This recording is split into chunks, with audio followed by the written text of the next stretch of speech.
people over one conversation at a time. There's never been a more important time to have this conversation. We have an incredible group of speakers here this evening, including Dr. Gary Davidson, author of the recent report, Alberta's COVID-19 Pandemic Response.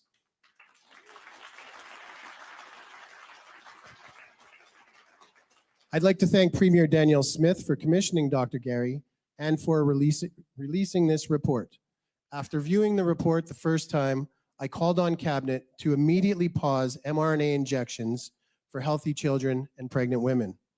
Now, having read the report more in depth, I urge Cabinet to immediately halt these mRNA injections for healthy children and pregnant women.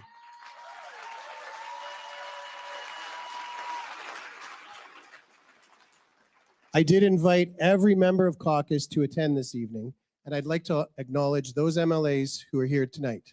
We've got the MLA for Calgary Fish Creek, Miles McDougall. MLA for Lacombe, Ponoka, Jennifer Johnson.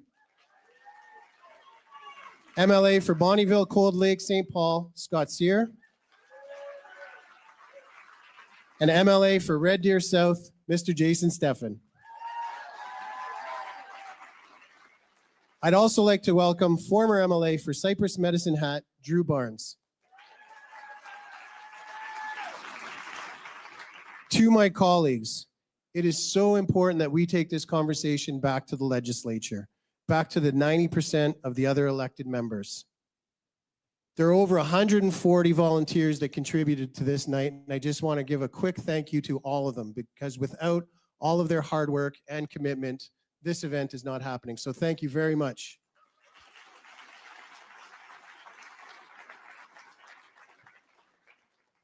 At the beginning of Lord of the Rings, Frodo and Sam are on their own in the vast world, feeling small and isolated. As the journey unfolds, more characters join them, and their mission grows in scope and impact. Eventually, the group evolves into a fellowship, where isolation is replaced by a sense of community and purpose. Our once small and isolated community has expanded into a large one. You're not on a small island anymore. We continue to grow and develop deeper connections. People do not risk their careers, public image, or even their lives for a lie. I thank all of you for standing up, for staying curious, for asking questions, for speaking out, and most importantly, for not giving up. I want to give a special thank you to my loving wife, Roxanne, and my family for your unwavering support. Roxanne's here tonight, and please clap. Roxanne's joined here with my mother-in-law, Bonnie, and my youngest son, Tyler.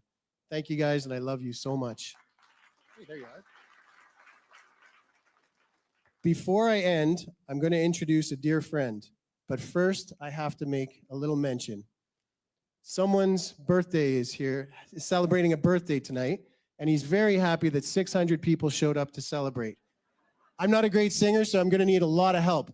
The birthday boy, please come on out. Dr. David Speaker.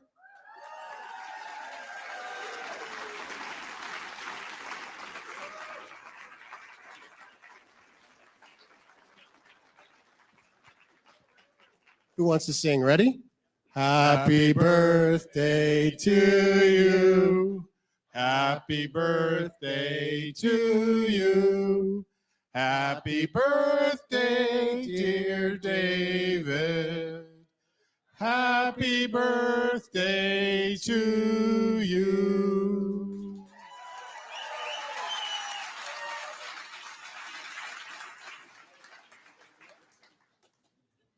For the first speaker of the night, Dr. Speaker, a happy birthday as well, the honorary Calgary White Hat. Thank you.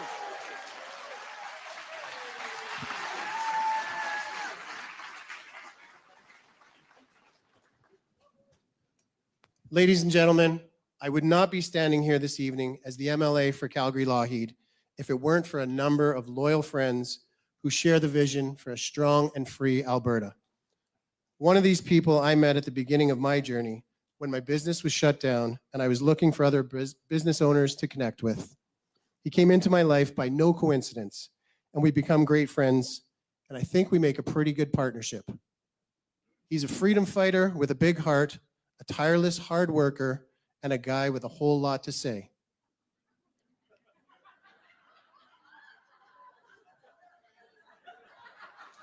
He loves the microphone and is darn good at it, and now it's his turn to have it.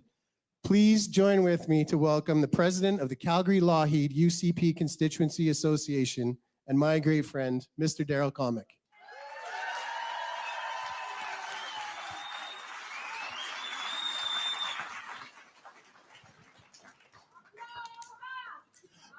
Aloha!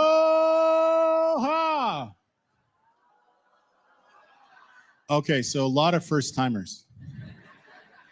We'll try it one more time. You clearly need to use your diaphragm. Aloha!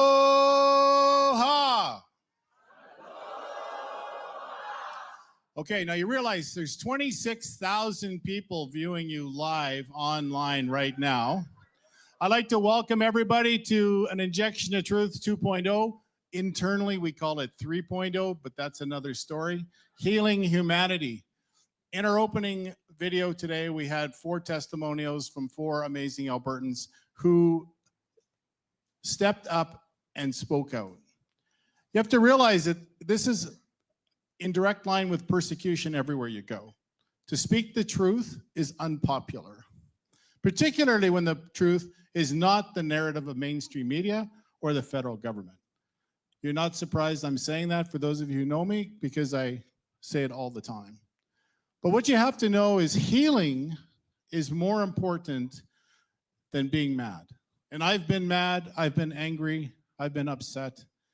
I try not to take it out on people, so I take it out on myself.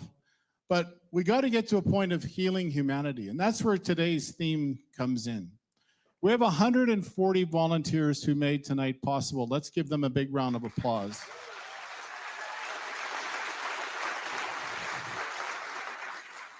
And for us in Calgary-Lougheed, we have the best MLA anyone could have in Eric Bouchard. Give him a round of applause too. Eric takes more body shots from the media than anybody I know, and he does it willingly. And when we mean we were welcome to have a conversation one person at a time, we really mean that. And that's what this is for us. This is a giant conversation that ultimately will be shared with 2.5 million people. Our talent tonight is first rate. You will hear experts, they will share stories, but more importantly, you are going to hear facts, real live data from people who know what they're talking about, and we're not paid to come here to say it. That's what's fascinating. So there's 4 pillars of healing that we want you to listen for tonight. The first one is you have to acknowledge that there is a problem. I think most people in this room understand there is a problem, but there is this deafening silence. The second point is we need to have all the information to make an informed decision and to have informed consent. That's essential. The third is, how do we create an emotional healing for those that are traumatized by lockdowns and long COVID? How do we do that? And the fourth, of course, is how do we make ourselves whole? And that's going to be a lot of self-work. Tonight, we're going to move quickly. And the person that's going to take care of that tonight is our moderator from the Sean Newman podcast, Mr. Sean Newman.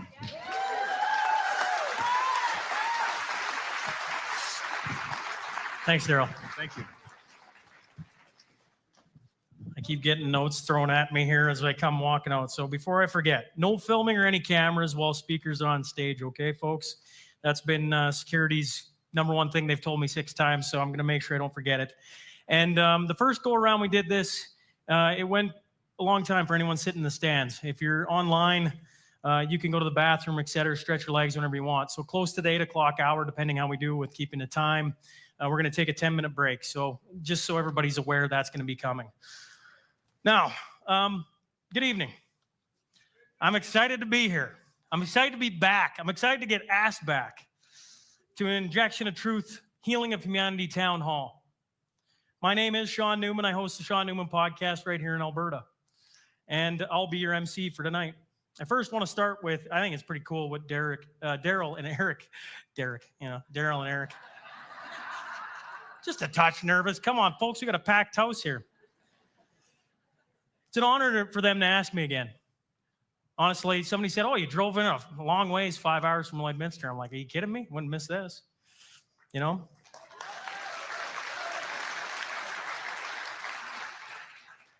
I don't know about you, but I don't know of another constituency in Alberta doing this, or in Canada. So what you have going on here, Calgary Lougheed, needs a little bit more than that clap. I want to give one more for Daryl, Eric, and the team here at Calgary Lougheed.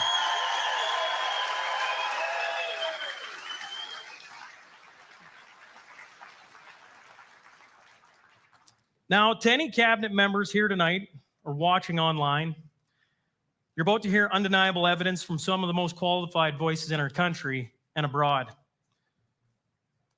These are truths that can't be ignored. And I challenge you to take this information and carry it back to your offices and act with courage like Calgary Lougheed's showing tonight. Stop the injection of the mRNA shots immediately. The truth demands it, and so do the people you serve.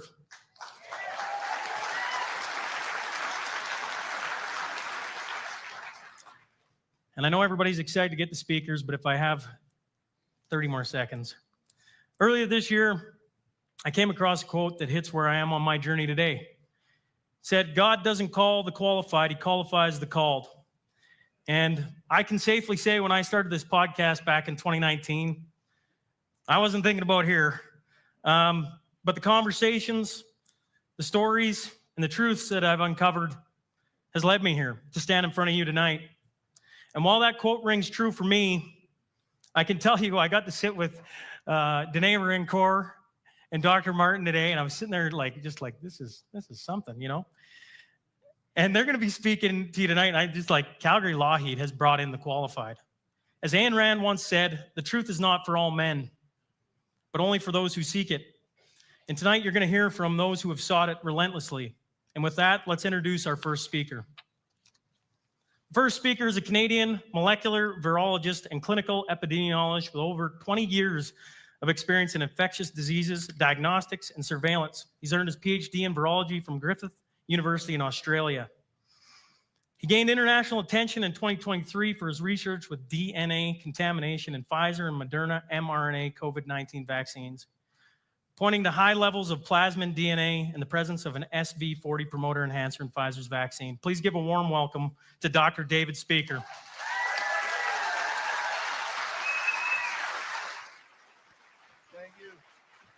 Thank you, Calgary. It's time to wake up the lions throughout Canada. Wow, my nerves are now gone. Thank you, Eric and Daryl. I'm like in the backstage, headphones on, nervous, and I'm like, now I'm fine. All righty, turn her on.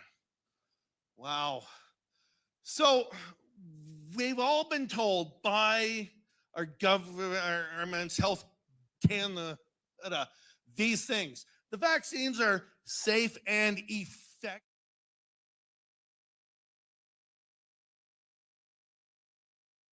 They remain at the site of injection.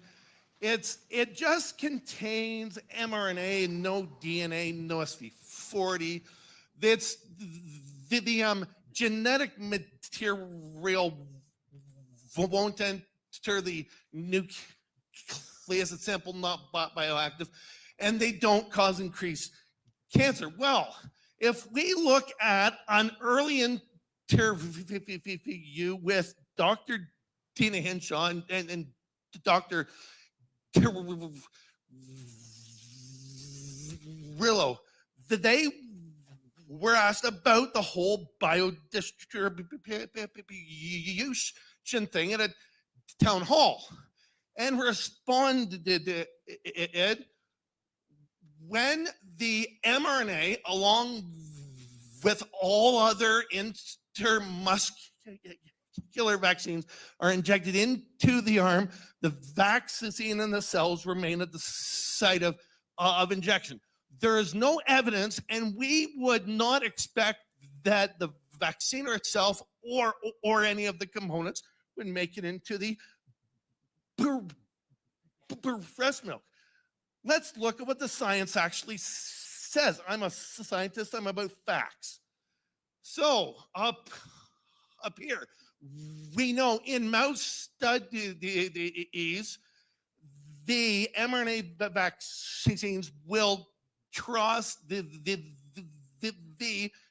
placenta within 1 hour and be found in the fetal circulation, and it could accumulate in fetal tissues, and it has been found in milk. Now, I have personally examined 44 vials of the vaccine, 32 in Canada. This is the data. And yes, in our vials, PCR wise, the loads are below the 10 nanograms per dose cutoff. This is all fragmented DNA. It's all inside the lipid nanoparticles. And to all of the early vials of Pfizer have significantly increased adverse events. It could be because of the buffer or something else. Now, all of the guidelines for the vaccines are for naked DNA vaccines, not for DNA within lipid nanoparticles. We know lipid nanoparticles inject mRNA and DNA directly into the cells. The size for fragments should be less than 200 base pairs. And one thing of this, because of time, I'll keep things short. FDA and the guidelines in 1986 were 10 picograms per dose of plasmid DNA. In 1996, the levels were increased to 10 nanograms per dose. And in 2003, WHO gave plasmid DNA privilege status so that the acceptable levels could be lean in. So at the 1996 levels, which are here, we can see all of ours are above the historical level. Now, we know from 1999 David Dean's research, if you take 3 to 10 DNA fragments injected, transfected into a cell via a lipid nanoparticle, it's just a DNA fragment with a 72 base pair enhancer on it, that piece of DNA will move in a non-dividing cell with an intact nuclear envelope, will move into the nucleus and could potentially, has been shown to insert itself into the human genome. It's been known since 1999, and it has been used against us. Now, how many here have heard about what's going on in Australia? It's been big. I looked at 3 of their vials. All of them, PCR-wise, is way over the 10 nanograms per dose. And based on thermometry, it's even higher. And this here caused or led to Adrian McRae in Port Hedland calling for a council meeting to vote and support this work, and said every councillor must note my report on those vials. They're all above the TGA limits, and this needs to be looked at. TGA came back October and then said it's nothing but misinformation, small sample size, not a accredited lab. And we, a bunch of us, wrote back and addressed all of their allegations and false and misleading claims. And we found too that the TGA staff acknowledged that DNA integration into the genome is possible.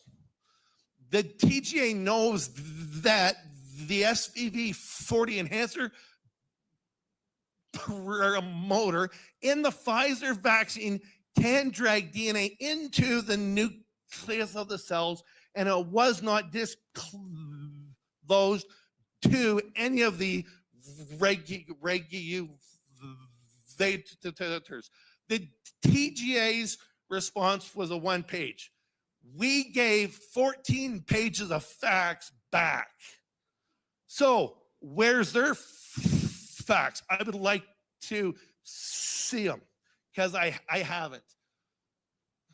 Now, what about the brand new boosters? Well, last fall, an Irish doctor sent me 6 vials from Ireland, including the brand new JN1 booster. Has it been cleaned up?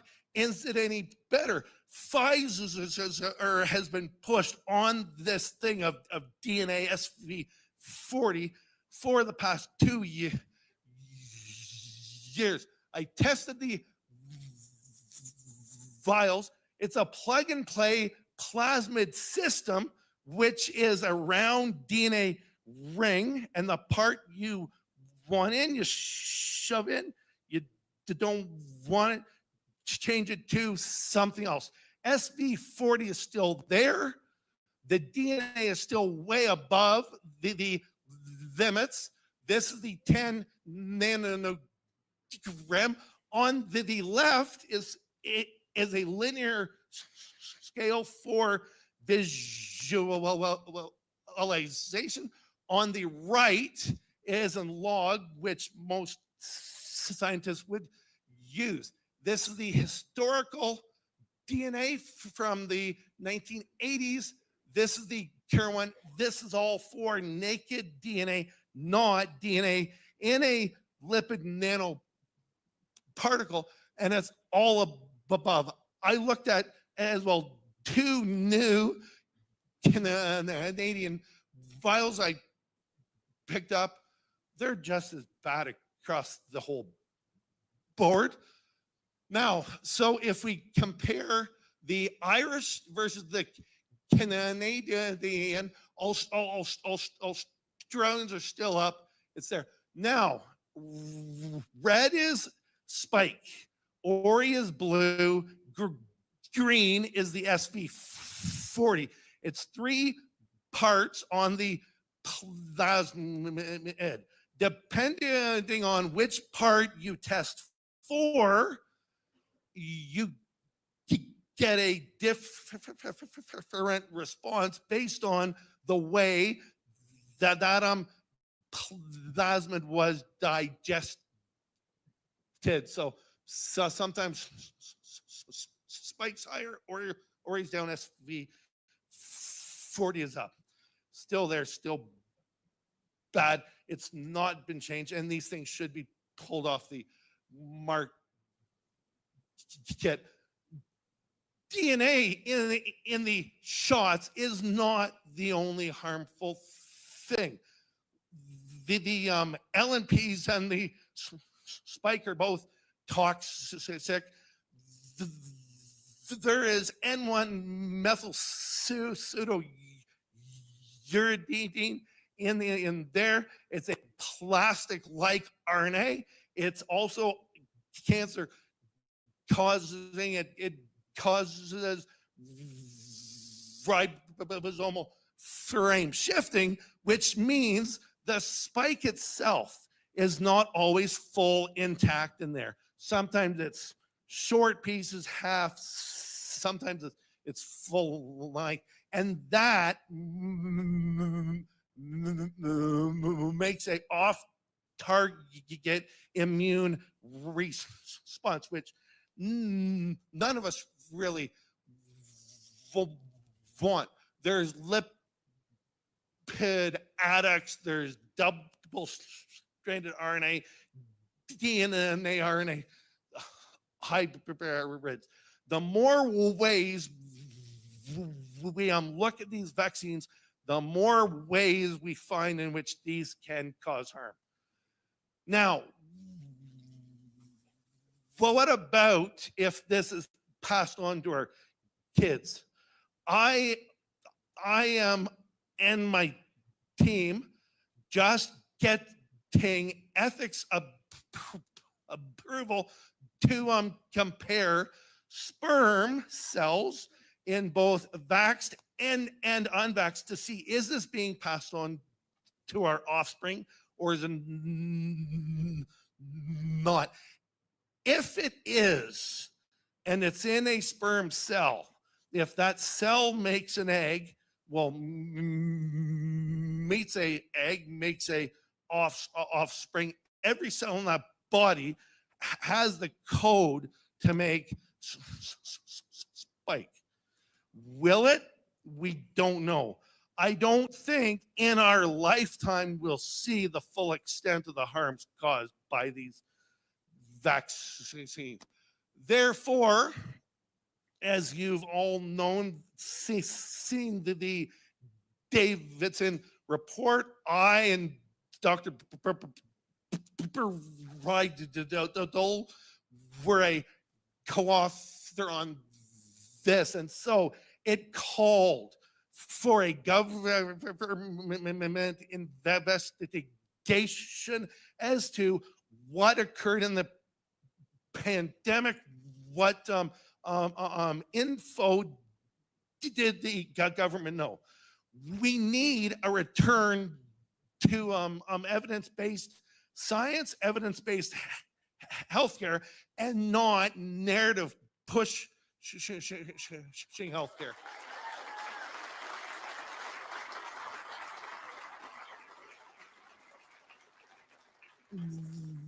We need as well a government inquiry with subpoena powers. We need PCR testing only on people with symptoms and not driving a case-demic.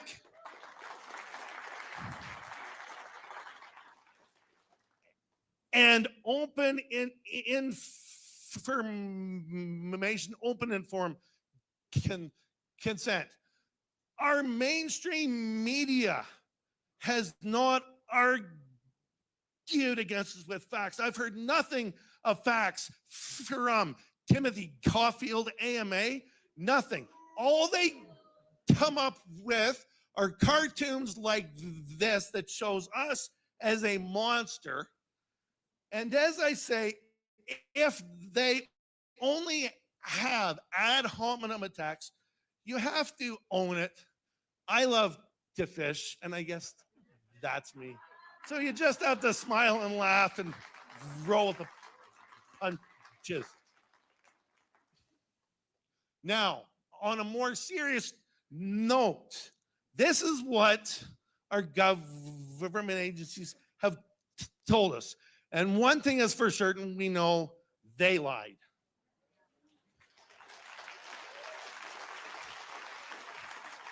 Three weeks ago, Australia, based on my work on the vials and a multifaceted David and Goliath fight, Australia launched the David Declaration, which calls for a return to evidence-based medical science, a moratorium on the mRNA vaccines, and support for all those who are vaccine injured.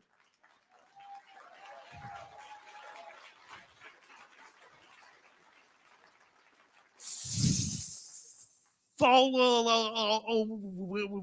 Australia's steps, the North Group has sent my research and concern on the DNA and the SV40 as of last week to 22 nations, the heads of the governments in Canada is on the list, and that includes Dr. Mark Trozzi and myself.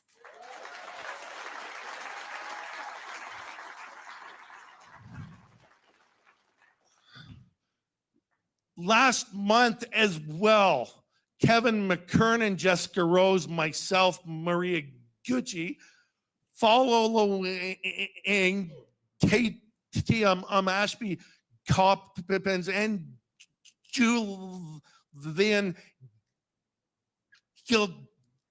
Gillespie filed a citizens petition to the FDA, and so far it's got 268 people who have wrote in against this and want mRNA banned in the States and worldwide. So, what are we doing here in Canada? Well, this week, Canadian Citizens Care Alliance is launching in the next 48 hours this letter and is calling on our government of Canada and all of the provinces and medical health officers for a ban on mRNA technology and a moratorium on the COVID vaccines.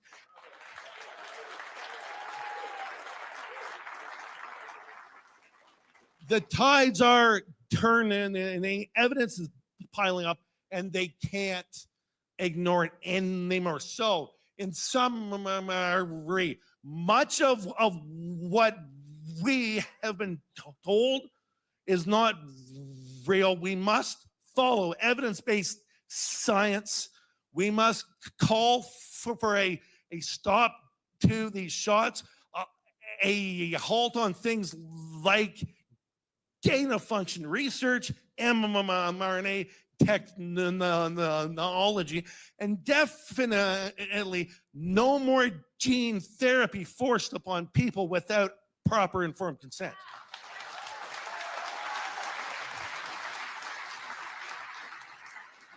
And thus, there's so many vaccine injured out there. All of them need our support. They need to be recognized. And I've talked with Maxime Bernier, and I am running in Hamilton Centre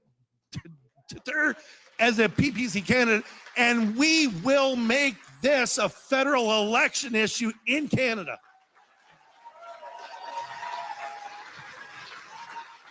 Last point. So, in those, I love this verse. Be strong and courageous. Do not be afraid. Do not be discouraged. For the Lord your God is with you. And I encourage all of you, if you've lost your job for not getting vaxxed, if you are vaccine injured at all, stand up. You have a voice, you have a right, and your story needs to be told. And if that is told and science is followed, we as a society and humanity can start to heal. Thank you, Calgary. Dr. David Speaker. I just found out in the back that he started taking his shoes off the first show here. It grounds him, I don't know, it makes him electric, I guess. It's fantastic. Thanks, Dr. Speaker. The next speaker is a Canadian physicist and former professor at the University of Ottawa, where he taught over 20 years. He holds a PhD in physics from the University of Toronto, has published over 100 peer-reviewed scientific articles. His research based on all-cause mortality data shows there was no viral pandemic and attributes excess deaths to government policies, medical protocols, and vaccines rather than the virus. Please give a warm welcome to Denis Rancourt.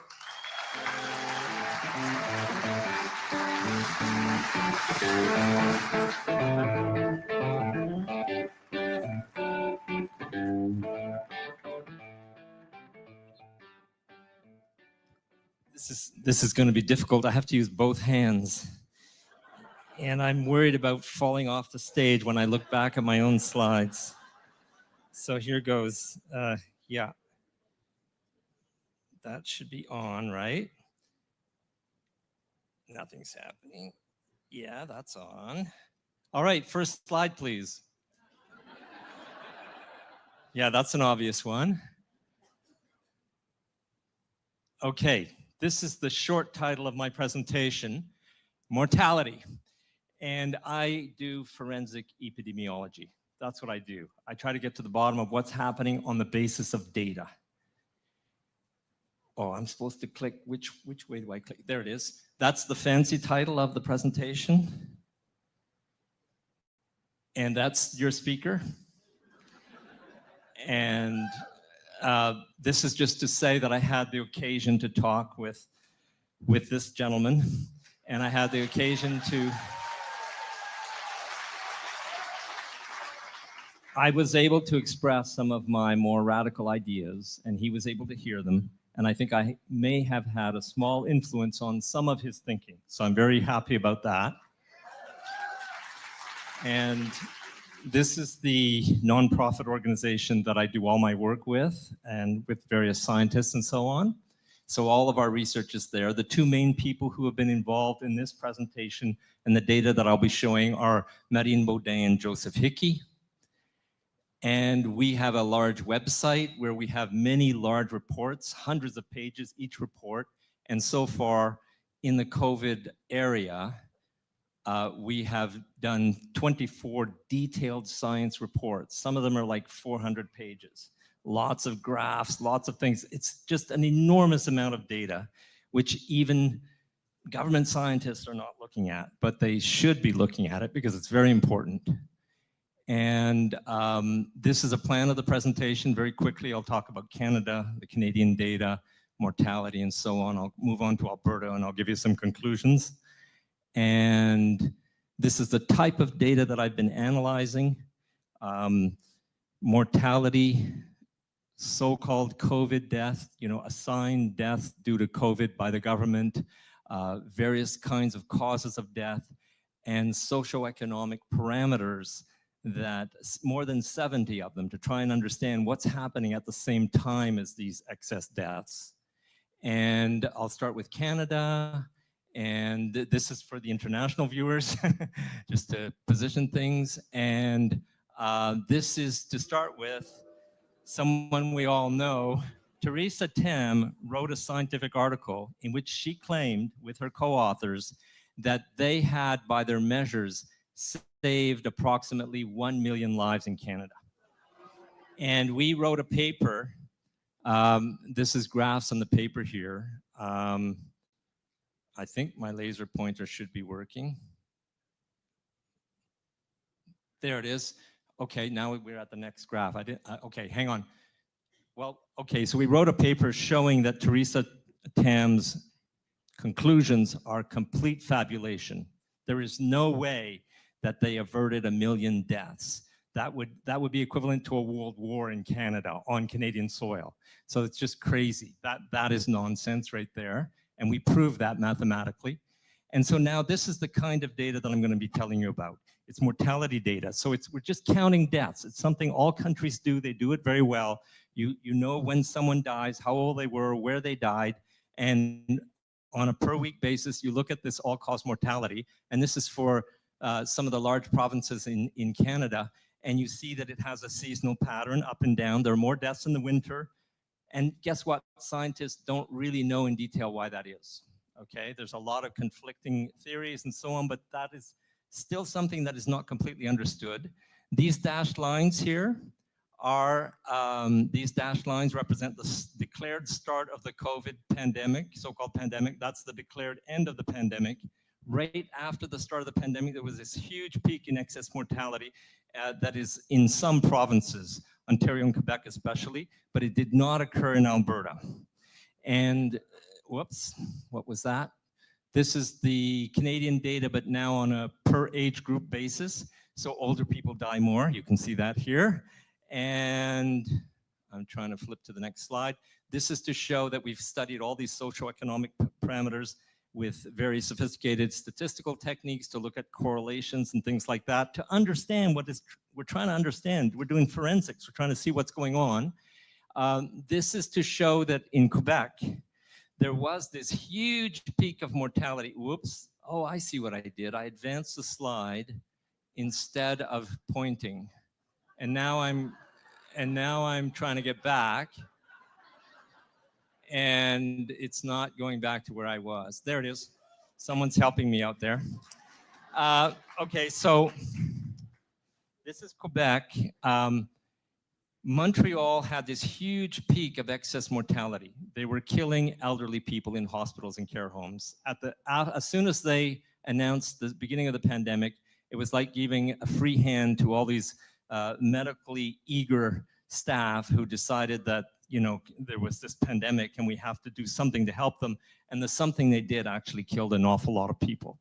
So those deaths occurred only in Montreal. Everywhere else in Quebec, there are no deaths of that type. The same happened in Toronto, but virtually nowhere else in Ontario. New York City had these kinds of deaths, but almost none everywhere else in the US, and so on. So this is right away we said that is, a virus doesn't wait for you to announce a pandemic and then decide to start killing people. That's ridiculous. This is a political decision, and it has political consequences, and that's the consequence in mortality. And so we showed that. And now I want to show you how the method works. The light blue here is the, damn, I did it again. I'm really sorry about that. Oh, could you get me back to that other slide? Oh, darn, can you guys do it or am I doing it? Okay, here we are. Oh, I moved back again. Okay, here we are. Okay, so you've got all-cause mortality in light blue. The dark blue there is our clever theory to propagate what the mortality should have been into the future. So we're using the reference period of 2015 to 2019, and then we project forward what mortality should have been, and it's lower than what it actually was. And the difference is what we call the excess mortality in brown below there. And you can project back as well, and you can see that our theoretical understanding, our modeling is very good. This is a technique that we developed, and that's excess mortality on the bottom there. You can see this little, there's a lot of detail here. See that little peak? That's a heat wave that occurred in BC and it killed people. That's the kind of thing you can see in this kind of data. So now you can also see winters that are more severe and winters that are less severe before the COVID period starts here, and then you see all this excess mortality. So this is a blow-up of that excess mortality. This is excess mortality, mortality that should not have occurred, that would not have occurred if they hadn't declared a pandemic, in my view, having studied all of this, per week as a function of time here. And what you see is that first peak one, which is that killing of elderly people in care homes and so on. This is a peak that happened the first winter when they had horrible lockdowns. Then we start vaccinating. So the doses 1 and 2 cause peaks. That's the heat wave in BC. This is the first booster that came out. The first booster was rolled out very quickly, and it coincides with a very sharp peak in excess mortality. And we see this in almost 100 countries around the world. So they rolled out the first boosters simultaneously in both the northern and the southern hemisphere. They did it quickly, military style, and you see this peak everywhere where they did it. So that's very clear proof that we've demonstrated that there's an association there. Then the second booster, they rolled out more slowly, so you get this rise. As soon as they leave the hospital and they finish putting out the boosters, you get a drop in mortality. Then they come up with a third booster, and then you get a drop when they're done. And so there's this sawtooth pattern that coincides, that is synchronous with the rollout of boosters. That's what you see in excess mortality. You can express that excess mortality as what we call a P-score, which is a percentage of the deaths that normally would have occurred that week in this jurisdiction, the percentage of death that occurs. So this is what it looks like for Canada. This is what it looks like blown up and compared to the actual vaccine rollouts. So every time, whoa, I did it again, sorry. Oh man. Oh, I'm gonna have nightmares about this. Okay, so every time they finish rolling out a vaccine, you get a drop here. And when they stop killing people in the old folks home because they've done enough, you get a drop. And when the winter's over and they loosen up on the lockdowns, you get a drop, and then they start vaccinating. So you can see that there's a relationship between the excess mortality and the vaccination. This is the excess mortality for Canada, but for the age group 0 to 44 years. And you can see that as soon as you start, you declare the pandemic, you rise up to a higher level of excess mortality. And then beyond the official pandemic, it just stays there. This is what we call persistent excess mortality, and we see it in all the Western countries. The Western countries continue to have excess mortality beyond the end of the pandemic. This is the same thing shown on a different scale.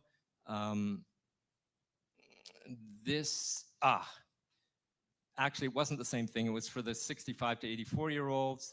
This is for the 85-plus-year-olds. Now, this is very important. This is excess mortality, so mortality that shouldn't have occurred compared to the zero line here. For 85-plus-year-olds, that big peak in Canada. Now, notice this. After you get a peak, it comes down below zero. After you get a peak, it comes down below zero. After you get a peak, it comes down below zero. That's called the dry tinder effect. What that means is you so aggressively killed people in that peak that there's no people left to kill immediately after. They die less. So this is a forensic demonstration that these were assaults against elderly people. This is the proof that these were clearly assaults. And so after this wave of death, there's just less people to die in the coming weeks at that age. Okay. This is to show that you can actually quantify all of this. So in Canada, it's 81.6 thousand excess deaths during the COVID period alone.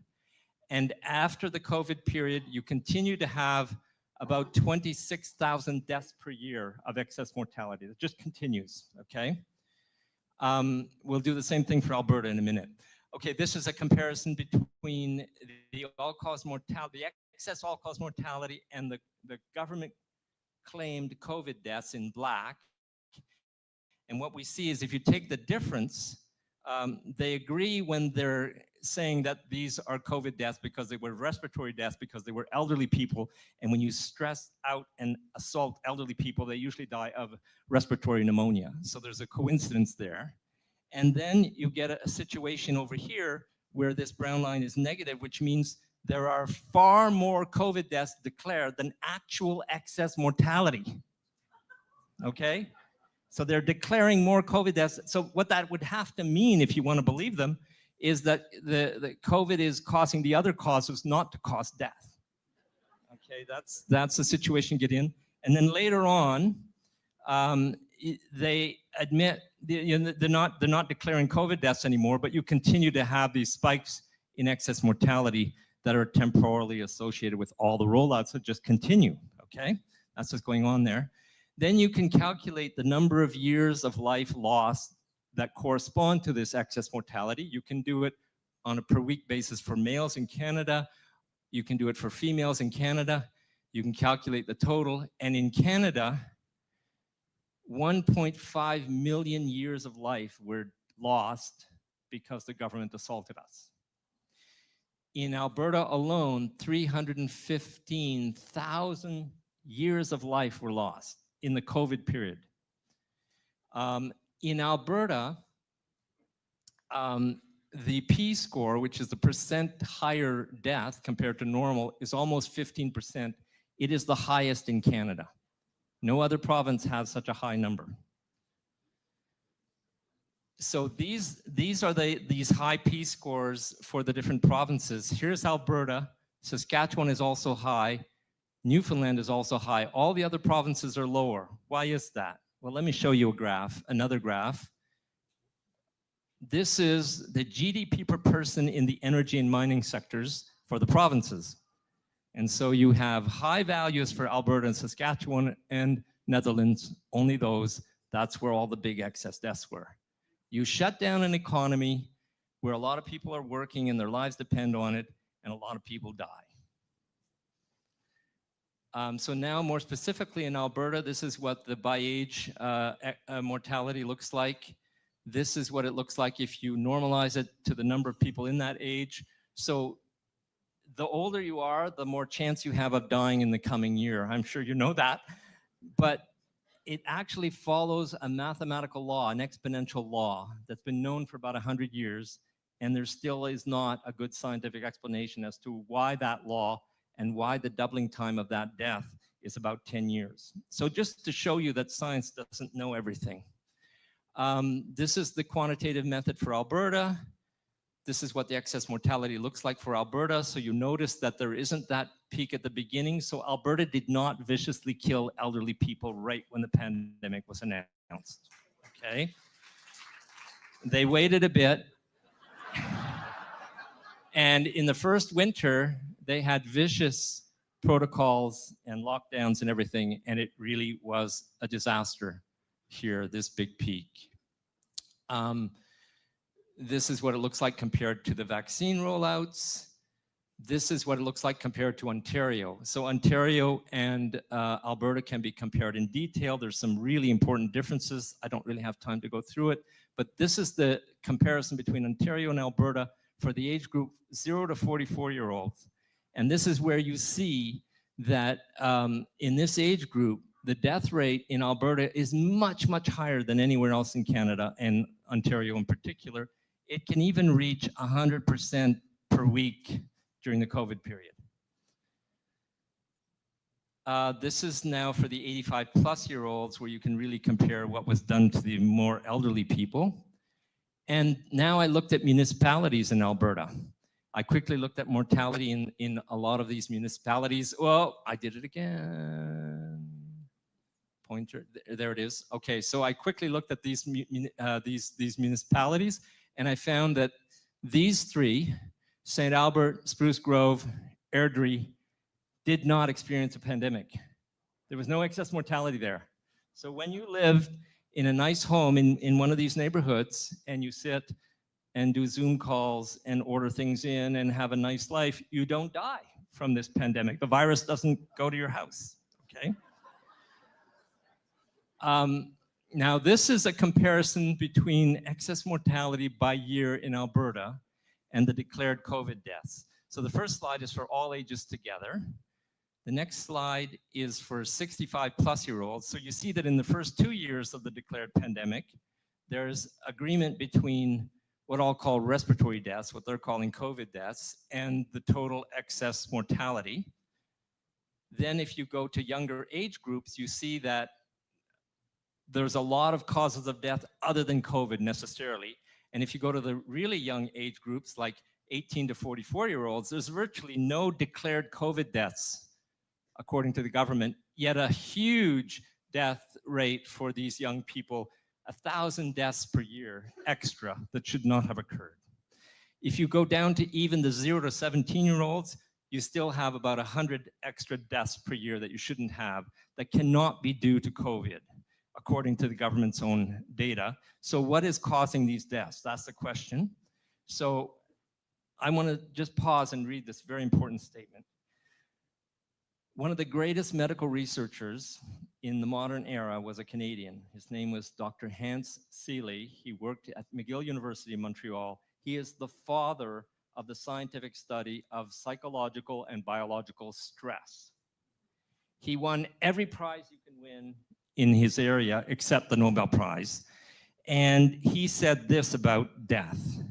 He said, some diseases have specific causes, the direct actions of certain particular disease-producing agents, such as microbes, poisons, or physical injuries.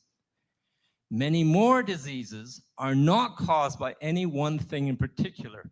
They result from the body's own response to some unusual situation. This is something that they should teach much more aggressively in medical school because a lot of MDs appear not to know this.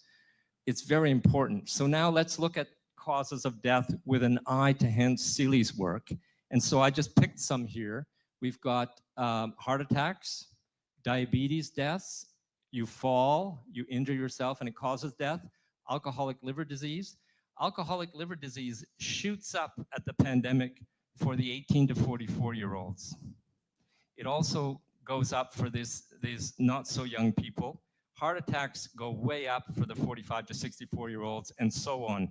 Diabetes deaths are dramatically increased during COVID, maybe as a result of self-harm from binging on sugar. That's a hypothesis. Now we look at the leading causes of death, and this is for ages 65 and over in Alberta. And we see the declared COVID deaths here. We see the usual sequence, you know, cancer, heart disease, and so on. And if we go to younger age groups, 45 to 64, now you start to see something happening. You start to see in black here, deaths, accidental poisoning due to substances. That's basically drug overdoses. And it's usually fentanyl these days, okay? So that's the black curve, which is now the third leading cause of death during COVID for this age group. Now, if I go to the next age group, 18 to 44-year-olds, those fentanyl deaths are through the roof. It is by far the biggest cause of absolute death, all around everything death. If you add all the causes together, it's 100%, it's all deaths. So this is a massive death rate due to accidental poisoning from substances, meaning fentanyl, okay, for the 18 to 44-year-olds. And then if you, the next one below, the next one is, guess what? Suicides. But that's been the case even before COVID. So that's just a comment on our society. For the 0 to 17-year-olds, it is striking that you still have a lot of fentanyl deaths. And it is also striking that suicide is on the rise even before COVID in this age group. So we're trying to understand what causes these deaths. And the main correlation that I found is with the price of crude oil. So the price of crude oil had a huge drop here in 2014 when they were attacking Russia by trying to take away its revenue by dropping the price of crude oil. It's a geopolitical event. This is also a geopolitical event. It's called COVID event. Big drop there, okay? And if you look at 30 to 39-year-olds, all-cause mortality by the population of those ages, and you have those two dates here, you see all-cause mortality raise and then rise again in conjunction with these incitements due to the drop of crude oil. And the same thing is true of 20 to 29-year-olds. And now this is a very important slide. I'm just going to spend a moment on this. This shows unemployment rate in 3 provinces as a function of time since 1975, okay? So there's a first huge rise here, 0.1. That is around 1982 when China was brought into the capitalist trade system by the USA. China joined the world trade, the US invested in China big time, and there was huge unemployment increase in the Western world, in the US and Canada in particular. Then here, now every time there's big increases in unemployment, there's increases in mortality, especially of workers and so on, and the people they depend on. And here, the second event of increased unemployment is the dissolution of the USSR. When the USSR fell apart in 1992, that had a huge effect on our lives because the US decided that it could now own the world, and it aggressively increased its globalization. So US corporations just basically took over much of the Western world, and that caused huge increase in many places in unemployment. The third event here is the 2008 financial crisis. This is that first drop in crude oil that I told you about. So you see that it causes unemployment in Alberta, but not in these other provinces. And then the COVID geopolitical event causes unemployment everywhere. They closed everything down. So this is how you can start to understand these things. What I'm trying to say is our lives and even our health is dramatically affected by geopolitical events. These are huge forces that by a multitude of mechanisms dramatically affect our lives. And so in conclusion, COVID was a large-scale coordinated societal assault. And it had all of these consequences in terms of what they were doing to us. As a result, there is chronic biological stress and trauma from that assault. And this has a huge impact on your individual biology. It can make you sick in a whole multitude of ways. And therefore, as a result of that stress, there are immediate deaths of the sick and elderly through pneumonia. And I wrote a whole paper to explain that pneumonia doesn't even have to be transmitted. It can be self-infection from the biota that are already in your lungs. And so people can just develop pneumonia. If you stress them out and you isolate them, they will die of pneumonia, and that's what happened. And the midlife adults, heart attacks and so on, midlife adults and younger people, a lot of addictions and self-harm behavior. But the point you have to understand here, the final point in my conclusion is that the changes that were imposed during COVID became permanent. How they treat the elderly, mistreat the elderly in care homes and hospitals has become their permanent practice. They isolate them, they treat them like they can be contagious or they can catch something. They give them flu shots, they give them COVID shots continuously, and all the usual pharma treatments. This was increased during COVID, and that new regime has been maintained. So we're continuing to kill elderly and frail people in this way. That's part of the explanation of this persistent excess mortality. The other part is that when you have a lot of people who take on harmful self-harm behavior, this becomes part of their habits, and they can become addicts. And even if they don't, it's part of their habit to cope. It's self-medication, and they can by accident die. And I think that's a big part of it, and you see it in the younger age groups as well. So as a result of COVID, this huge impact that it had on our society for many years, a lot of the changes that were imposed by that have been kept, have been maintained. So we have to ratchet back the horrible treatment of elderly people and say, to hell with your ideas and your theories about health and about disease and about contagion. We are not going to isolate our elderly. We're not going to treat them inhumanely this way.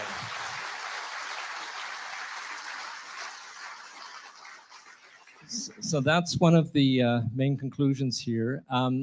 Our data, which is we show persistent excess mortality, increased mortality even among the young, the dry tinder effect among the most elderly, which really demonstrates that you're assaulting them. All of these things are indicators, and I'm going to be harsh here, of a sick and collapsing society, a corrupt society. So when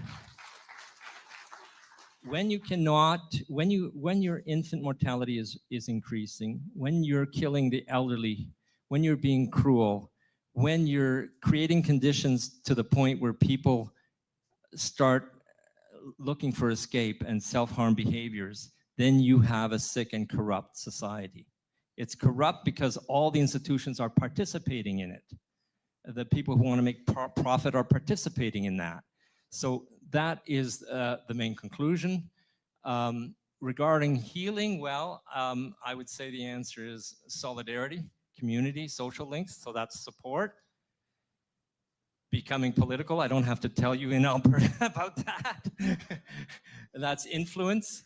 And then read, discuss, learn, argue, compare. That's self-knowledge of your place in the world and what your body's really like, and knowing yourself and all that. And this is something that I cannot not say. I have read a lot of scientific papers that demonstrate that the single thing you can do in the Western world to increase your health is to walk at least 30 minutes a day. It's just incredible. So there are serious, peer-reviewed, many scientific papers that demonstrate this unambiguously, that this will increase your health more than whatever you eat, whatever medications that is helping you with high blood pressure. All of these things are not beneficial compared to simply walking at least 30 minutes a day. So I felt I need to say that because some of us forget to do it. And the final thing is, please read my latest report, January 29, 2025. It's about infant vaccination programs. It will blow your mind, because in that report, I explained the degree and the depth to which the pharma system and the medical establishment are corrupt. And you cannot believe anything they say. And the so-called controlled medical trials that show a benefit to these vaccines are completely fabricated. They're concocted, they're corrupt. You cannot believe it. And I demonstrate that in some detail in this article. So if you're into reading that, you're welcome to. Today, we're up against time. Any final thoughts before Okay, we... well, my final thought is what this gentleman said. All of this was orchestrated. There you go. Dr. Dene Rancourt. I give you this. Nope, take them both. Yep. If anyone...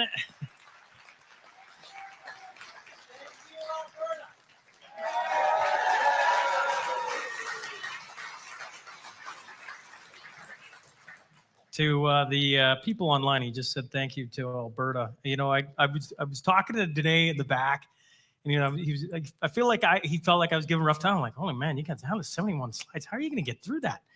And watching him go, I'm like, oh, that's how he's going to get through it. But if you were like trying to hold on as fast as as much as I was to the bullet train that was Dene Rancourt running through 71 slides, I'm told at injectionoftruth.ca, the entire slide deck is there, so you can actually walk through it.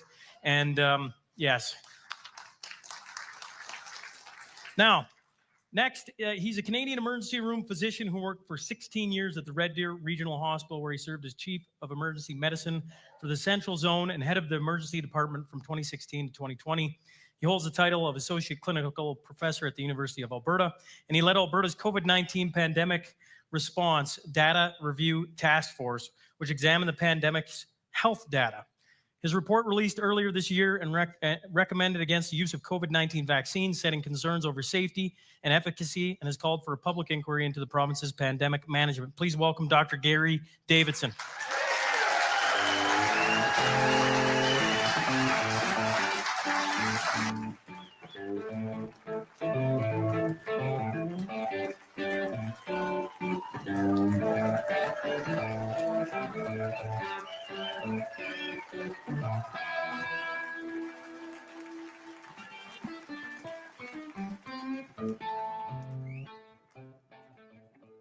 How to sing, so I'm not going to sing with that.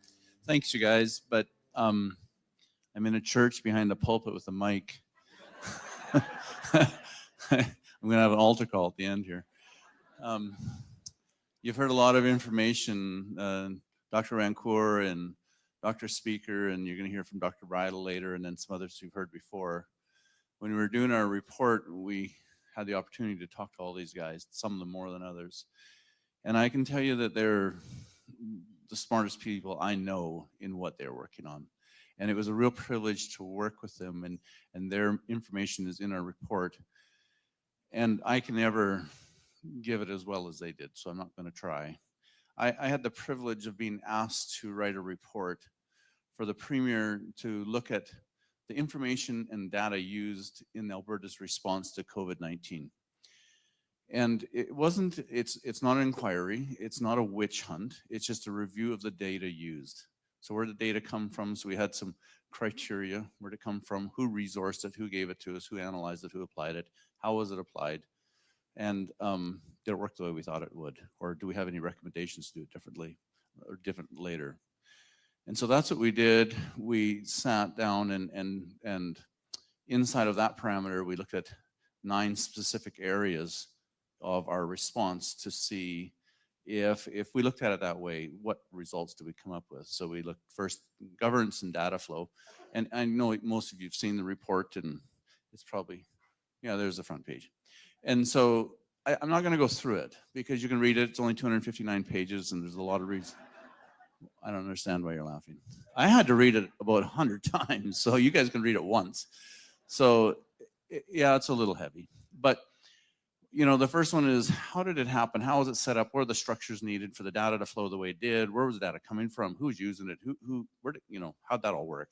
And it's a little bit, it's not a juicy chapter, but there's a lot of really good information in there. It tells you a lot. And then we had a one on regulatory bodies, which is, you know, our governing bodies, so the College of Physicians, Surgeons, etc. And what role did they play? And everybody knows a story of some doctor somewhere who got a little trouble for saying things they shouldn't in front of people sometimes. And, you know, how did that happen? And so in a profession, there has to be a regulatory body. You can't just go Wild West on everything. So that it has to be. So we need them for sure. But did they do what they needed to do for the best of the people or not? And so that's what that chapter looked at. And yeah, so read the chapter. It's the shortest one. I think it's only 71 pages. But it's really well done, and it actually was 91 pages, and I got told it needed, well, my idea when we were writing the report, I wanted each chapter to be 10 pages. So I figured it'd be a little under 100 pages. And so when it came in at 91 pages, I said, we got to pare it down. So somebody ran it through AI and got it down to 15 pages, and it didn't make any sense. So we ended up at 71 pages. That's as short as we get it. Because it took that much to explain how this all happened. And so there's some really interesting charts in there, and probably the number one chart in that one, and the only data I'll give out of the report, that is that only 2% of the information they use to make their decisions on how they discipline the disciplines, only 2% was primary research. The rest came from looking at other people. And it's in the report. You can look at it. It's just factual. So I'm not sure how, that's not quite the way I would do it, but whatever, that's how it was done. So every chapter we have recommendations. So this is what happened. This is how it was done. We didn't look at why it was done. I wasn't looking at motives or who did it. It's just how, and then what recommendations we make so we do it different next time if it needed to be done better. Then we had a chapter on modeling. So you saw Dr. Rancor was just talking about Teresa Tam's or Dr. Tam's modeling, how 1 million people were going to die if we hadn't done what we did. And it's just nonsense.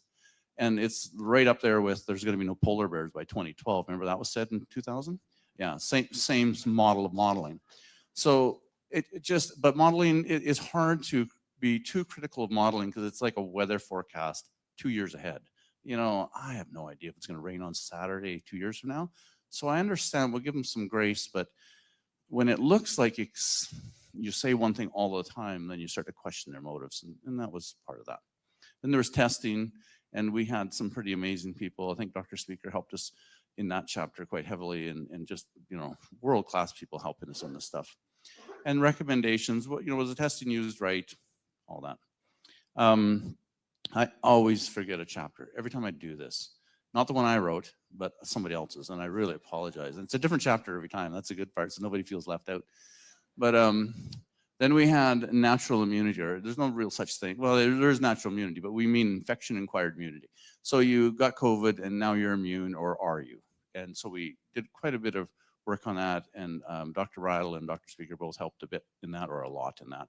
And so I would ask a vaccine immunologist that before I would ask an emerge doc, how does this work? And it was all very downplayed. Oh no, you're much better off doing something else rather than using your natural immunity, or it doesn't count for getting in a hockey game or on an airplane or crossing a border. But in fact, that wasn't true. And so why? It's hard to know. But what can we do so this doesn't happen again? And what information were they using to come up with their conclusions? That's what we looked at. So it's in the report. Vaccines. So we've heard a bit on vaccines today, especially from Dr. Speaker, and how he thinks they really worked. And Dr. Rancor was just saying every time a vaccine rolled out, it looks like we killed a bunch of people. Yeah, it sure seems like it, doesn't it? And these are world-renowned researchers saying that. So I tend to think that they probably are right. And the last chapter is therapeutics. What treatments were we allowed to use? What treatments couldn't we use? And it was the same thing again. You know, where were they getting their information? We couldn't use certain medications because they're really deadly, like so deadly that if you took all 30 days worth in one day, it wouldn't hurt you. That deadly. But if I give you the Tylenol for your fever, you come to emerge and all I give you is your Tylenol and say, well, I hope you don't die, but go home is what I'm giving you, Tylenol. If you took all 30 days of your Tylenol at one time, I won't see you in 30 days. Or Advil, or aspirin, or Benadryl, or anything else you could buy at 7-Eleven, including chocolate bars. You know what I mean? There is a lot of things more deadly than ivermectin. It just, I did not understand. Well, I do understand it, but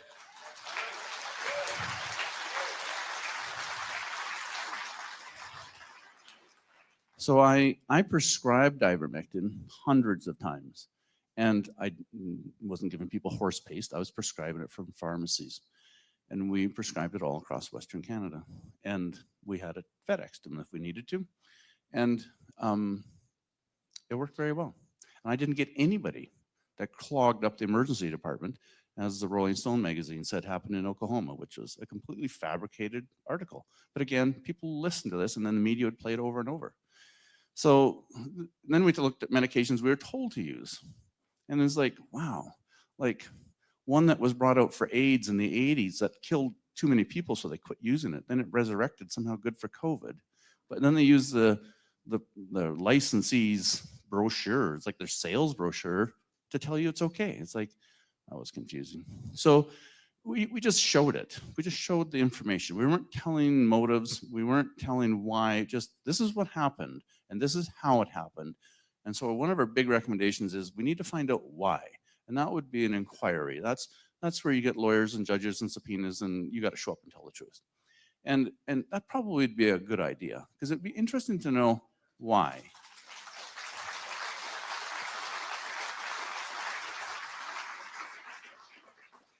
But that's a recommendation. There's a lot of recommendations in there. You can read the report, and there's a whole bunch. And people are, come to me all the time. When is the government going to do something about your report? When are they going to implement it? I says, well, what do you mean by that? So there's been laws changed. There's been policies changed. There's laws and policies going to change. We're working on things as we speak. And a lot of the recommendations don't have to happen in a ledge. And the government, you have to understand our government, and I really appreciate our government. You have to remember that this government asked me to do this. And this wasn't very easy. And they knew it was not going to be all roses, but they still asked me to do it, to assemble a team to do it.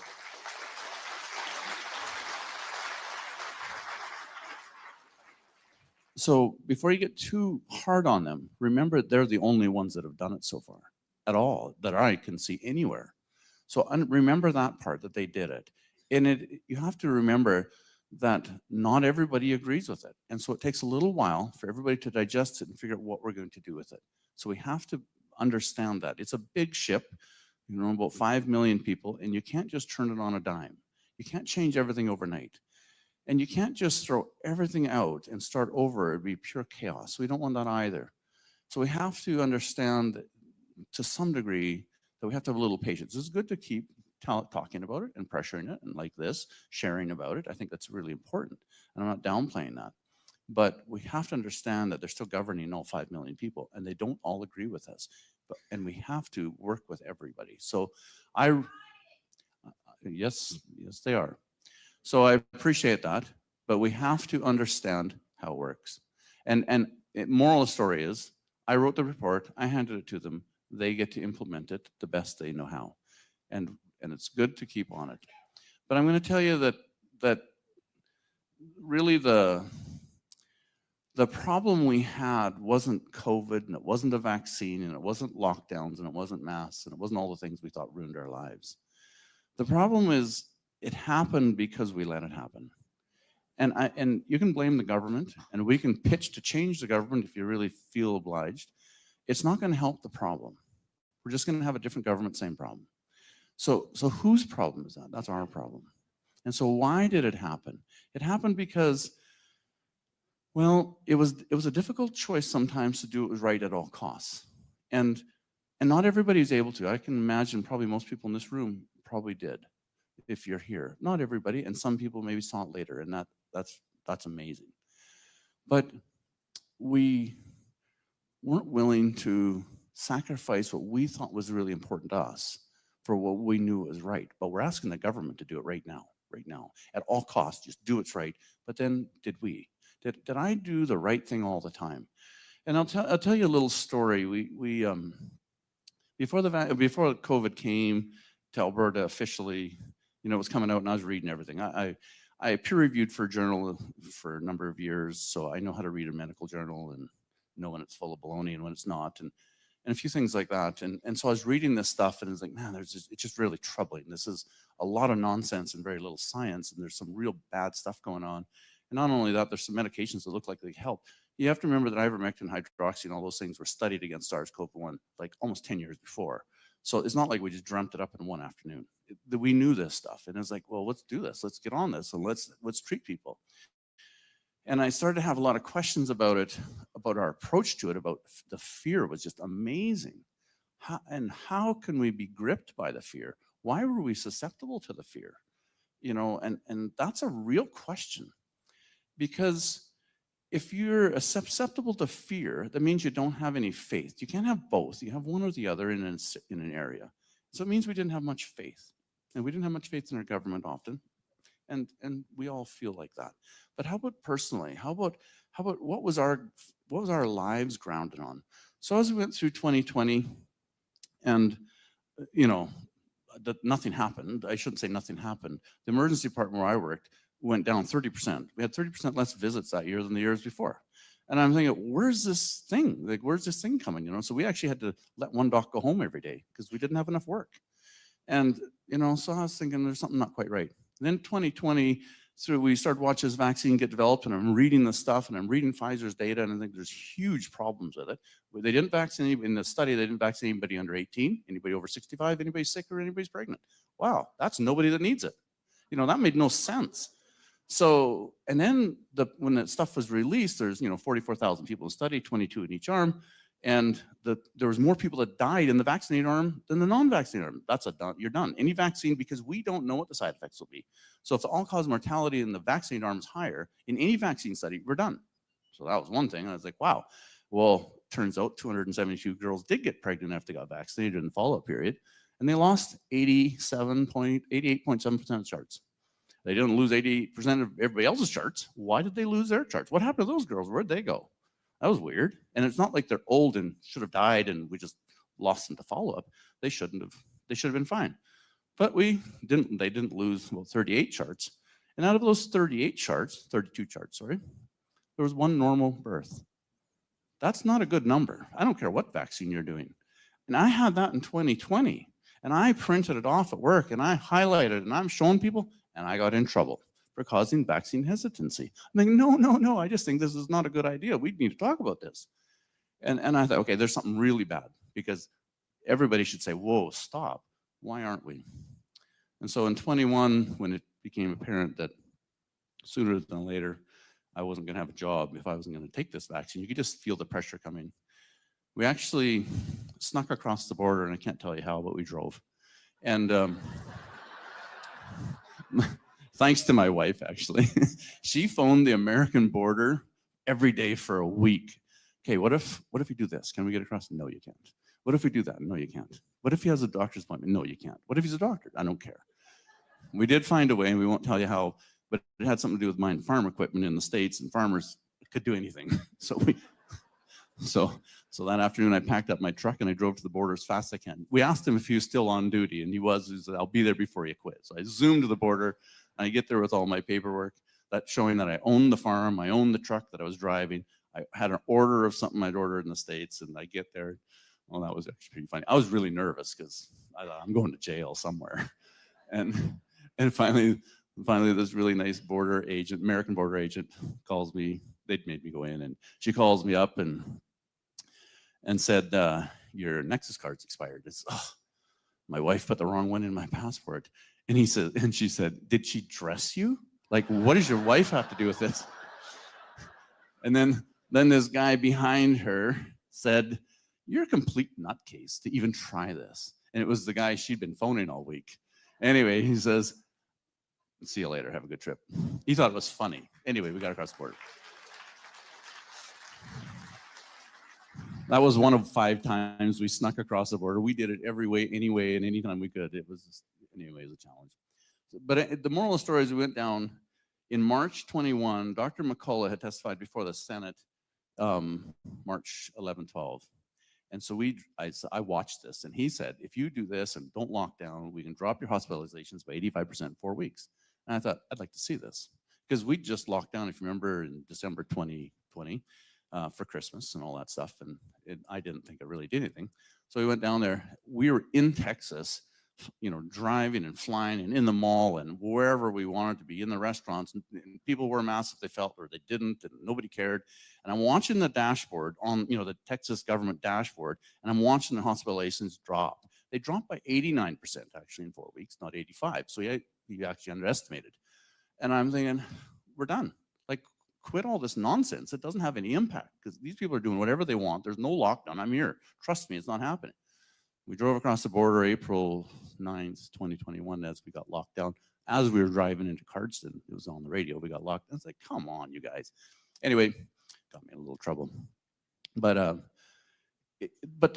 tell you what really is the story is when we're driving home, when we were down there and I talked to these doctors that were treating people, and I realized what I thought was true. And I, as a Christian, if you come in and I think you could die, and I don't give you something, and I say, I'm sorry, there's nothing I can do for you, and I know there is, of all people, I'm the worst. Like, I don't know, that's a problem. But you see, if I did, then I was gonna lose everything. Because they take my license away, and Walmart wasn't hiring, and I have no transferable skills. So, we had 2 kids in university in the States, and I have lots of overhead and all that other stuff. And we were driving just north of Helena, and my wife was with me. She snuck through too. So anyway, so we're driving home, and we're talking about this as we're talking to these doctors in the States that are treating people, and they got protocols, and I'm reading it, and they're sending me the papers, and we're driving, and I said to her, I can't not treat people. I can't go home and tell you to go home from Emerge. I hope you're okay. Here's some Tylenol. Don't take it all. It'll kill you. But just take a little bit, and I hope you feel better. And if you get worse, come back. We won't do anything for you, but we'll admit you. I can give you some remdesivir if you don't. Anyway, so but I said to her, I says, I can't not treat them, but if I do, we're going to lose everything we have. Like, we will lose it all. And she said, it's okay. I'll tell you, you can't do it by yourself. It's a hard thing to do. And yeah, so I appreciate that.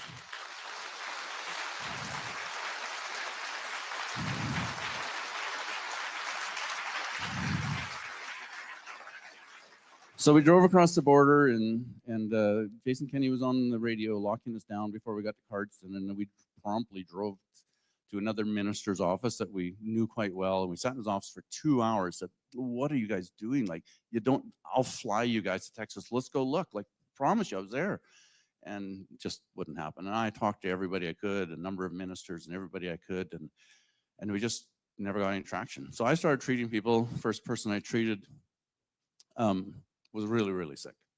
And I was really, really scared because I thought, oh boy, here we go. We're starting on this path, and this will be the end of me being a doctor. So I drove to his house because I didn't want to do it on the phone because anyway, paranoid to say the least. ordered him a whole bunch of stuff and told him what to use and this guy and that and the other thing. And he was on, I actually had to order him oxygen. Like he was very, very unwell. 18 hours later, he phones me, says, Doc, I could go to work. I'm fine. And he says, why aren't we doing this everywhere? And I don't know the answer to that yet. I don't know. But I can tell you that I told so many doctors this, and they said, I just can't do that. I said, why? You know, I'll lose it all. I said, so you're okay telling people to go home and die so you don't lose your income. That's how come this happened, right? Because we needed courage and we didn't have it. So the report is good and the government's important and all that, but it's us. We have to have courage and we have to stand up at all costs. And I'm going to tell you, it costs us a lot, an awful lot. We're okay. But when it costs you a lot, what I don't want to hear, you whine the whole time because you said at all costs, I'll do what's right. And just understand that sometimes you got to pay that. And that's just the truth. So Sean's here to get me.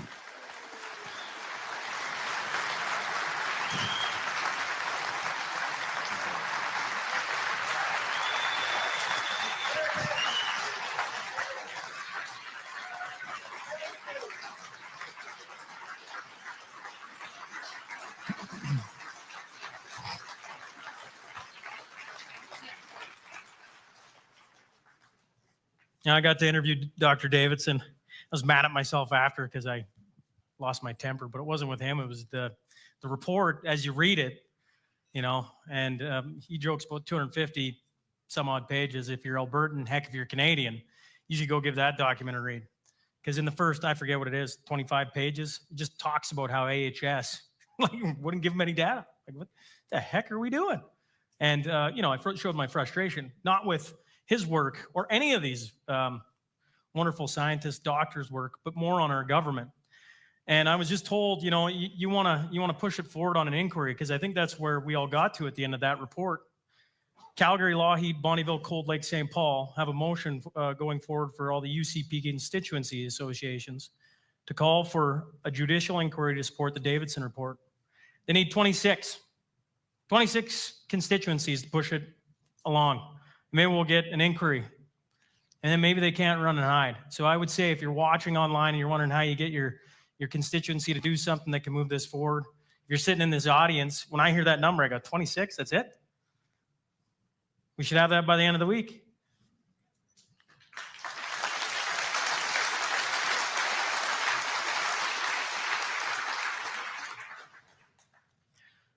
And also is unnerving to me, listening to his story.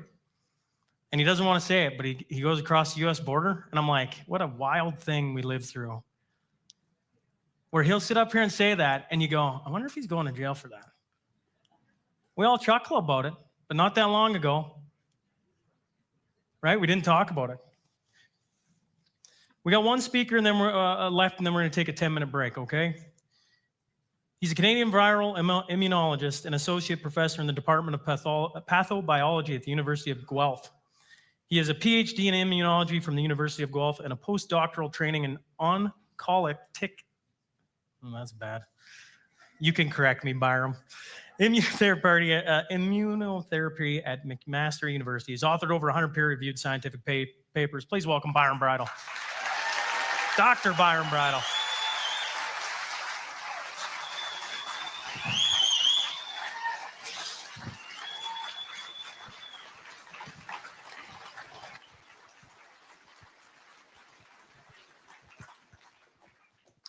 Hello, everybody. I'm thrilled to be here today. Thank you to Eric Bouchard, Daryl Comic, Sean Newman, and everyone else involved with organizing this event. One emphasis of the report on Alberta's response to the COVID-19 pandemic was informed consent. I'm going to focus on one representative question. Was the standard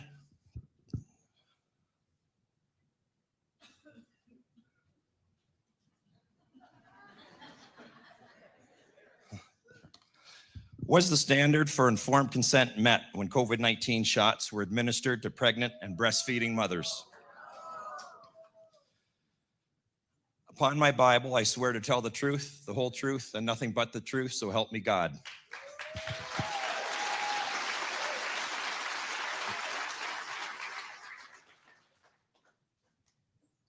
These are my disclosures, which people can review at a later time.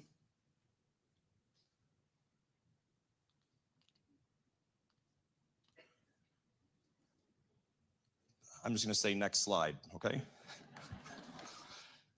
Here's some highlights of my expertise that show why I'm well qualified to testify about scientific issues related to COVID-19. Next slide.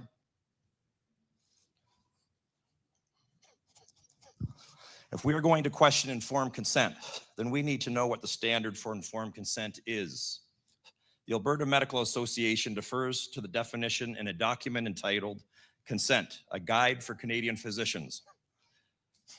The Supreme Court of Canada has imposed a stringent standard of disclosure upon physicians, which in this case is defined as what a reasonable woman who is pregnant or breastfeeding would have expected to hear before consenting. Next. Many people and organizations rigorously promoted COVID-19 shots for pregnant and breastfeeding women, including Alberta's Medical Association.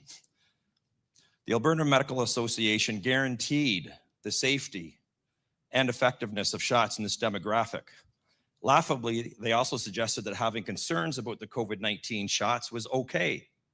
For any experts who voiced these concerns, I would ask you, was it deemed okay to do so? They also encouraged us to support each other to learn more.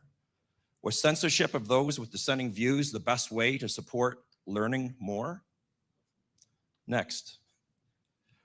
And I want everyone to remember that the COVID-19 shots were ultimately mandated for pregnant and breastfeeding women. Next. Members of Canada's federal parliament can submit what are called order paper questions. It is a way for them to obtain information from government agencies. Federal order paper question 2163 asked, were randomized controlled trials used to obtain approval and support safety claims in pregnant and lactating women? And what is Health Canada's scientific basis for claiming safety of COVID-19 modified RNA shots in pregnant and lactating women? Here are the answers from Health Canada and the Public Health Agency of Canada. Next. As highlighted in yellow, none of the COVID-19 vaccine manufacturers asked for their products to be used in pregnant or breastfeeding women, nor did they submit any data from clinical trials to support regulatory evaluation for this purpose. In all their product monographs, including the most current versions, the vaccine manufacturers have clearly stated that the safety and efficacy of their vaccines have not been established for pregnant or breastfeeding women. Finally, Health Canada clearly stated the following, and I quote, Health Canada has not approved any safety claims with regard to pregnant and lactating women. So why, long before this, did Alberta's Medical Association guarantee the safety and effectiveness for these women? Next. So let me show you so you can see with your own eyes. Here is the most current product monograph being used for the current shots, in this case, Pfizer. Let's zoom in. Next. What does it say in their product monograph, their current product monograph? For pregnant women, no data are available yet regarding the use of Comirnaty during pregnancy. For breastfeeding women, no data are available yet regarding the use of Comirnaty during breastfeeding. It is unknown whether Comirnaty is excreted in human milk. A risk to newborns and infants cannot be excluded. For children, the safety and efficacy of Comirnaty in children under 6 months of age have not yet been established. Why is this important? Because they don't even know, or they claim they don't know if it can even be excreted in human milk. And if it is excreted in human milk, then these shots are being given in an unauthorized form, which is orally, to an unauthorized population, which are our infants, our breastfeeding infants. Next, the statement that it is, and I quote, unknown whether Comirnaty is excreted in human milk. Note that was published on October 25th, 2024, which is more than 1 year after all relevant data on this subject had been published. Based on scientific references shown here, this is what we now know about modified RNA shots in breastfeeding. Modified RNA from COVID-19 shots can spread throughout the body, including occasionally into human breast milk, where it is often fragmented. This is not surprising, since this is the systemic distribution of the lipid nanoparticles that carry the modified RNAs has been known for more than a decade. There's evidence that human milk exosomes and their microRNAs can survive digestion and be taken up by human intestinal cells. The current model of modified RNA biodistribution for breast milk is this, and this is based on the published scientific literature.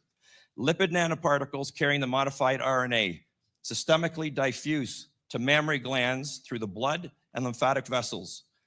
The lipid nanoparticles deliver the modified RNAs into mammary cells. Mammary cells package the modified RNAs into exosomes. Exosomes carrying the modified RNAs get released from the mammary cells and get into the breast milk. So, how can it be claimed that the science is unknown? Next. And it wasn't like it was challenging to understand this messaging when reading the titles of papers like this one. Any medical expert could understand what that title means. Next. Of concern, it appears like these product monographs were not even included in at least some of the boxes that contain the COVID-19 vaccine vials. This is an example of a so-called information insert that was taken from a box from a recent clinic held in Victoria, British Columbia. It is completely empty, and as you can see, says intentionally blank. Next. A request through Canada's Access to Information and Privacy Act resulted in this document outlining the research management plan required by Health Canada for the COVID-19 shots to receive authorization by interim order. This confirms that vaccine effectiveness, which means how well they work in a real-world setting, was, as you can see, unknown. Most people didn't realize that on this basis, the official language that should have been used was, the vaccines may be effective. And indeed, this was the very language that Health Canada used internally. But those of us that pushed for public correction of the safe and effective mantra were viciously attacked. There is a big difference between the following. Is the vaccine effective? Yes. Is the vaccine effective? Maybe. And that's literally what the message should have been. This document also officially confirms that data to support the use of the shots in pregnant and breastfeeding women was missing. Next.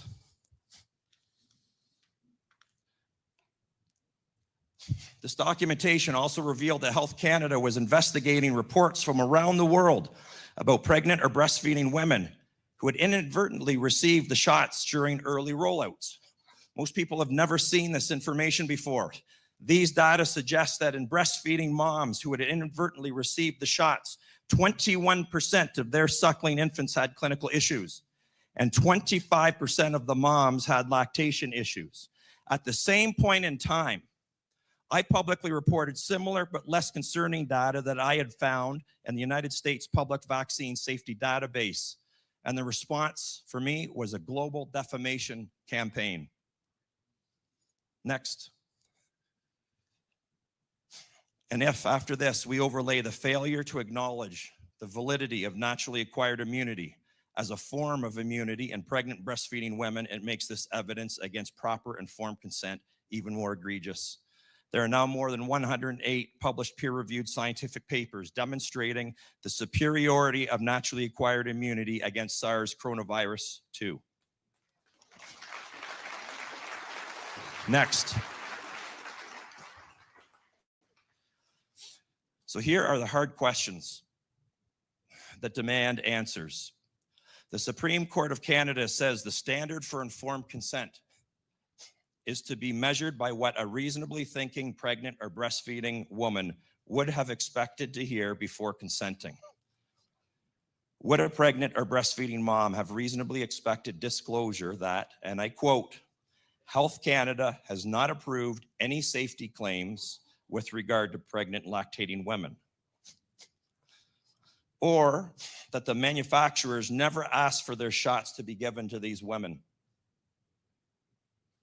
that no data were submitted to support giving these women the shots. How about the Health Canada was investigating early post-marketing surveillance data showing that for breastfeeding moms that had inadvertently received the shots, 21% of their suckling infants had clinical issues and 25% of the moms had lactation issues. Should evidence of naturally acquired immunity been acceptable as evidence of immunity for these women? Based on the evidence, was the standard for informed consent met for pregnant and breastfeeding women? I'll leave that for you to answer, because this report that came forward from the Alberta government is all about opening the floor for discussion and being able to freely ask these types of questions finally. Are these kinds of questions worth discussing in transparent public forums, or should those posing them be gaslighted and subjected to dangerous ad hominem attacks and censorship? So that's where I conclude the formal part of my presentation, but I mentioned this issue about censorship and ad hominem attacks. And I just wanted to share with you a few things. So if you go to the next slide. I want to tell you that leading up to this event, it was incredible the amount of rhetoric that was spewed at the speakers who are presenting to you today. And for the people who were organizing this event and anybody who was associated with the report on Alberta's response to the COVID-19 pandemic.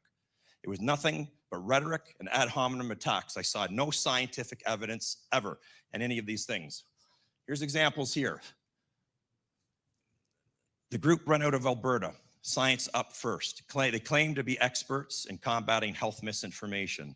They are one of the biggest spreaders of health misinformation that I have ever seen. You can see an example here, and here's your local CTV Calgary News.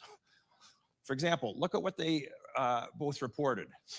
They claim that this report is saying that vaccination should stop immediately. And although many of us who were involved do believe that's the case, we certainly believe that's the case for children and breastfeeding and lactating women, there's no question.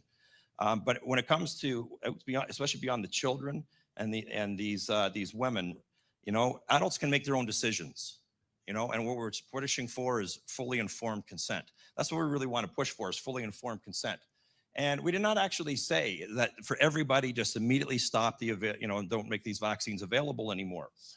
What the report actually says, I'm just showing you here, is immediately halt the use of all COVID-19 vaccines when there's an absence of full disclosure, like I just shared with you for pregnant and breastfeeding women.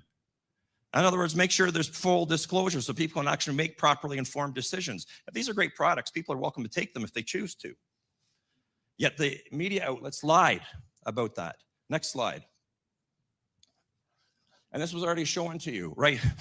I can tell you, I offered to do interviews for the Globe and Mail, right? They claim to want to be providing balanced and fair coverage. They interview their select group of doctors that serve as mouthpieces for a certain narrative. And when those of us step up and they criticize us, they kept publishing all kinds of hit pieces against us. And when the people they're publishing hit pieces against step up like myself and say, I will be interviewed, I will bring the data. Why don't you interview me alongside these same experts that are claiming that I'm spreading misinformation? And instead of granting me an interview, They publish cartoons like this depicting us as monsters, as beasts. This is not acceptable. Next. Here's an example. Dr. Gary Davidson was just here talking about how one of the chapters talked about alternative medications, including ivermectin. This is what your media here showed when talking about that chapter. They went to the and showed the veterinary ivermectin. This is unbelievable. I just want to say, CTV News Calgary, pay attention. Ivermectin is a human drug. Learn that. Next. Dr. Shelley Duggan. She is the president of the Alberta Medical Association. She was interviewed leading up to this event. She told everybody that anybody involved with this report was spreading misinformation, and as a consequence of that, we were killing people. That is dangerous rhetoric. That is not the type of thing that professionals should be getting up and saying in public, and that should not be propagated in public. And I'm going to show you why. Next slide. All right. I just want to give you one example of why the public promotion of ad hominem attacks is dangerous. This was an email that was sent. This just gives you an example, because what I want to give you is a behind-the-scenes feel for what the speakers up here go through and the weeks leading up to events like this and the kind of garbage that we get exposed to on a regular basis, okay? So your MLA, member of your legislative assembly, Eric Bouchard, got this email on behalf of all of us who were involved with this report. Just take a look. Next slide.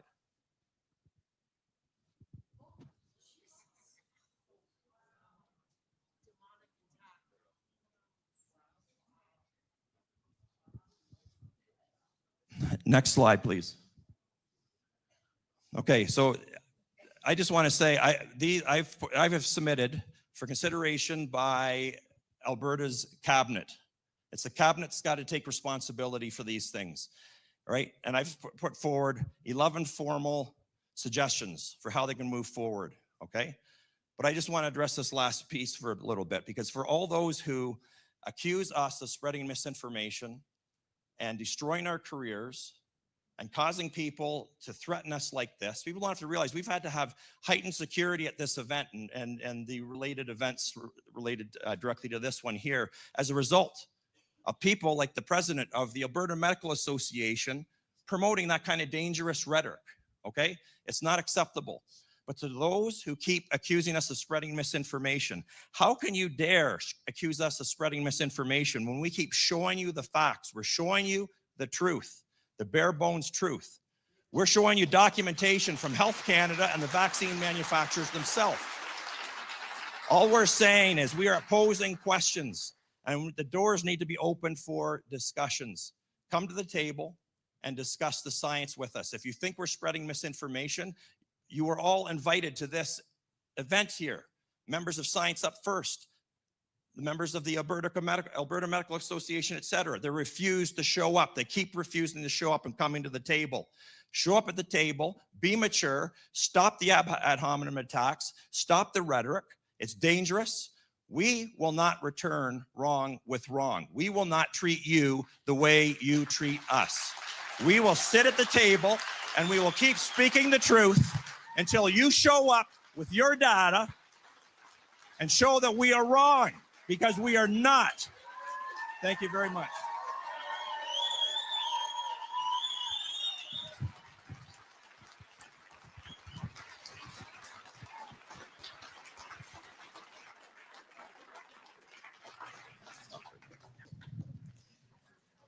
Okay, so that is going to mark the first half, but before everybody goes racing out the door, they're going to pass the boot, although I'm told it's a bucket. It's buckets, not the boot. If you have the means, I think it'd be well worth helping out this constituency on putting on an event like this. Not to mention, I love you politicians, but you're incentivized by money. So if there's a way to show other constituencies, hey, if we do things like this, I made the same joke the first time. And then we're going to take a 10-minute break, and we'll be back with lawyers Jeffrey Rath, Sean Buckley, Joni Liu, and Dr. David E. Martin in the second half. 10-minute break, and they're passing the bucket. Watch out for that.